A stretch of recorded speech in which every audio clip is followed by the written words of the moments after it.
আল্লাহর নবী দু জাহানের বাদশা আকাই নামদার তাজদারে মদিনা আহমদ মুস্তাফা মুহাম্মদুর রাসূলুল্লাহ সাল্লাল্লাহু তাআলা আলাইহি ওয়াসাল্লাম মক্কা থেকে মদিনা চলে যাবে। এই অবস্থায় আল্লাহর নবী হযরত আবু বকর রাদিয়াল্লাহু তাআলা আনহুকে ডাক দিয়ে বলেছিলেন, ওরে আবু বকর, শোনো রে শোনো আবু বকর, মনে হয় মক্কায় থাকা যাবে না, মনে হয় মক্কা থেকে মদিনা হিজরত করতে হবে রে আবু বকর।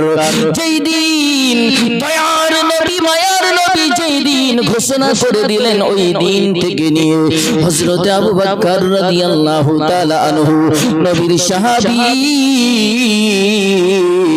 কোনদিন বিছানার মধ্যে আপনার ঘুমাই না, রাত্রে হলে পরে রাত্রে জেগে জেগে তাহাজ্জুদের নামাজ আদায় করতেন।